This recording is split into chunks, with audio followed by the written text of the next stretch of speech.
Baik pemirsa, kami lanjutkan. Kang Ferry, saya sedikit menanyakan soal Danantara yang digembar-geborkan bisa menjadi mesin transformasi ekonomi Indonesia menuju kemajuan yang Indonesia emas, kemajuan yang lebih baik, menarik investor asing. Apakah bisa bergerak, bisa berdampak dalam waktu dekat ini minimal tahun 2025? Enggak, saya nggak yakin. Karena pertama kali seperti saya pernah ucapkan bahwa vehicle-nya, kendaraannya, institutional platformnya ini salah. Ya kan, yang kita butuhkan bukanlah super holding, tapi SPV semacam INA, ya kan ya. Nah, bayangkan kalau cuma memang mengelola dividen daripada BUMN yang jumlahnya sangat tiny, sangat kecil, membutuhkan kapal yang begitu besar, itu udah salah. Boros. Bukan boros lagi, salah. Salah. Nah, yang kedua adalah kembali lagi, saya tantangin, kalau memang Danantara ini proyek-proyeknya seksi untuk mendorong ekonomi kita ke 8%, coba roadshow ke London, ke New York, ke sentra-sentra keuangan dunia. Kalau sampean bisa mendapatkan dana dengan menjual obligasi, saya salut, baru saya angkat kopi. Tapi saya tidak yakin. Kenapa?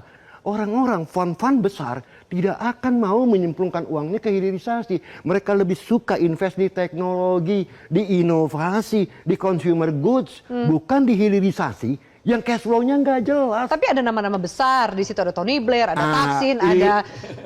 ini Mbak, saya ngeliatnya begini, muka Anda jelek, maka harus di make up. Nah, make upnya ketebelan, gitu. Sampai orang bingung, ini cewek apa bencong? Really? Makanya market. Tapi itu perumpamaan yang sangat keras loh. Iya, saya memang itu faktanya dan itu logika. Bayangkan Mbak, ada nama Thaksin loh. Ya. Dan Thaksin everyone knows who he is, ya kan? Yang kedua Ray Dalio, ini lucu. Sebab apa? Ray Dalio, kalau seandainya Ray Dalio pikir proyek-proyeknya seksi, dia nggak akan di Dewan Pengawas, Mbak. Dia investor. Iya dong. Kalau dia di Dewan Pengawas, sedangkan dia tahu dia akan invest, ini conflicting. Ini kan jadi lucu ya.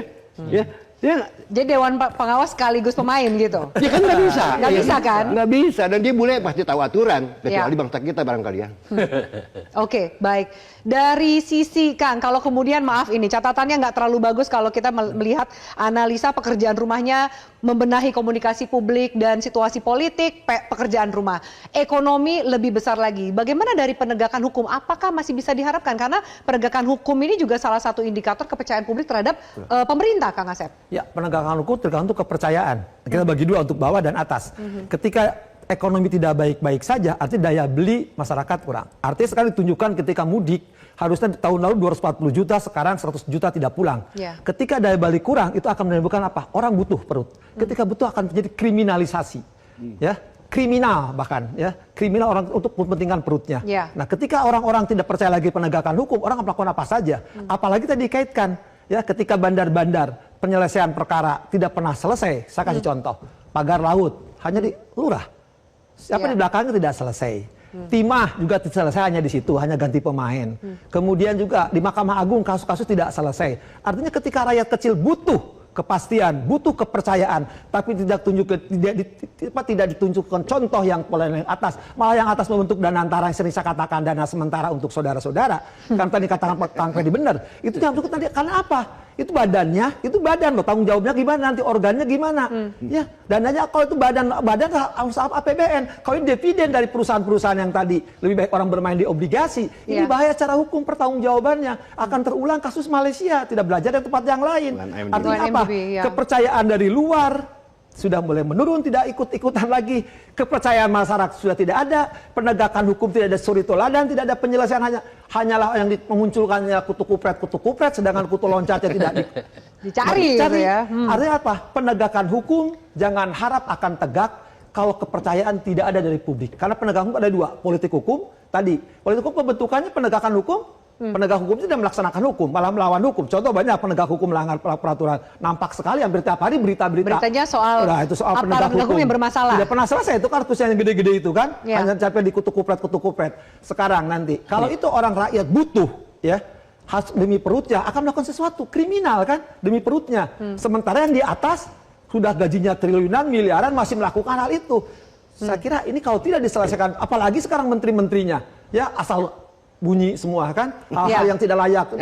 Dikomentari Satu. dengan tidak empati terhadap situasi Ya, sentimen bisa. publik. Maka saya bilang, Tapi kalau- gimana ya, saya juga bingung. Kita di hari raya Lebaran ingin mencoba Lebaran, gaspol. membangun optimisme loh Kang. Justru Lebaran itu menghadapi kan Idul tantangan dan Fitri kembali cobaan. ke sucian, kembali ke fitrah kita kembali suci. Orang Indonesia lu memaafkan. Tapi mungkin kita maafkan para penegak hukumnya, memaafkan pemimpinnya. Pemangkas koruptor kan nggak mungkin. Ya. Ya, masih tetap begitu ya kita nggak mungkin. Sementara rakyat nerima gitu kan. Nah ini yang kita khawatirkan. Amarah rakyat ketika memang situasi tidak terkendali, ekonomi parah, politik bahkan Prof. Burhan sudah mengatakan tadi Ya. kita aman-aman saja, hampir koalisi penuh Di semua. elit loh Kang. Di elit. Di elit Tapi loh. kaum elit tadi Ah. perut itu kan sekarang itu ya kepercayaan itu jangan karena pulus. Ya kalau kepercayaan karena pulus akan hangus.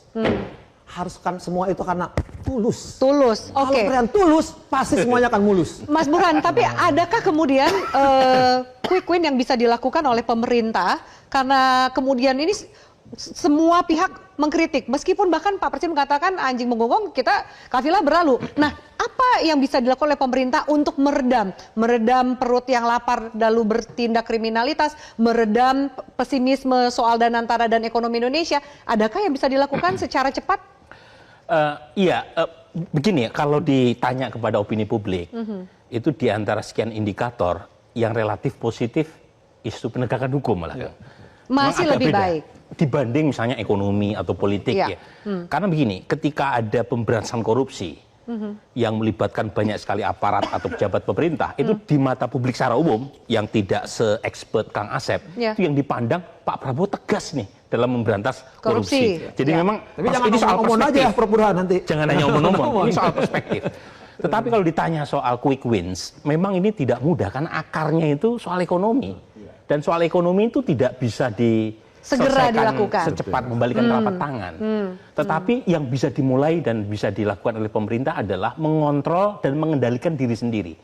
Jadi kita ingat ada banyak blunder itu yang muncul justru dari istana. Ya. Karena antar menteri tidak terjadi saling koordinasi, antar menteri terkesan saling menegasi diri sendiri. Ego sektoralnya terlihat lah gitu ya. Ego sektoral tinggi, termasuk misalnya jangan lupa soal efisiensi anggaran. Itu kan pernyataan antara Menteri Satrio yang direshuffle dengan Bu Sri Mulyani nggak sama. Artinya dari sisi komunikasi publik ada PR banyak sekali nih pemerintah.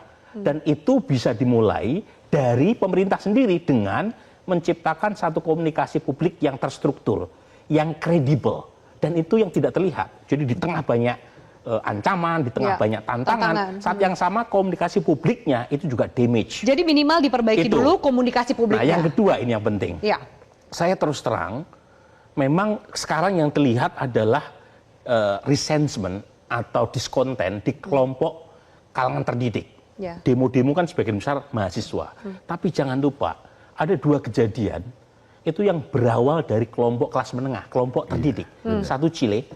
Chile ini sampai ditulis oleh Hatib Basir sebagai paradok Chile. Ya. Karena Chile itu sukses sebenarnya. Dia menurunkan tingkat kemiskinan dari 53% ke 6%. Indeks per kapitanya tertinggi se-Amerika Latin. Human Index Development-nya tertinggi se-Amerika ya. Latin.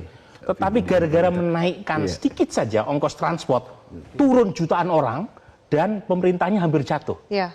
Nah, yang kedua, Bangladesh belum lama ini, Ya. Sheikh Hasina. Ya. Sheikh Hasina itu dinobatkan sebagai perempuan terkuat menurut Forbes. Times juga menyebut sebagai salah satu orang terkuat. Kemudian menjadi perdana menteri paling lama. Ya. Kemudian juga prestasi ekonominya bagus, tetapi jatuh oleh mahasiswa. Pada saat apa? Pada saat dia memberikan kuota 30% buat PNS di sana dari kelompok pejuang kemerdekaan. Mahasiswa yang kesulitan cari kerja marah. Oke. Ini kenapa ada privilege buat kelompok tertentu? Poin saya, ya jangan sampai kejadian Chile dan Bangladesh terulang di sini. Oke. Dengan apa? Cepat merespon, terutama masalah ekonomi. Oke, karena tapi ini akarnya di sana. situasi krisis yang terjadi dan dijelaskan itu didengar dan dilihat oleh pemerintah nggak sih, Mas Burhan? Boleh Mas Burhan jawabnya usai jeda Oke. supaya tidak terpotong. Saya tahu Kang Ferry juga mau menanggapi soal ekonomi. Adakah kemudian yang bisa dilakukan quick win untuk minimal memberikan harapan atau optimisme kepada masyarakat, terutama di kalangan kelas menengah? Kami lanjut ke pemirsa usai jeda. Tetaplah bersama kami.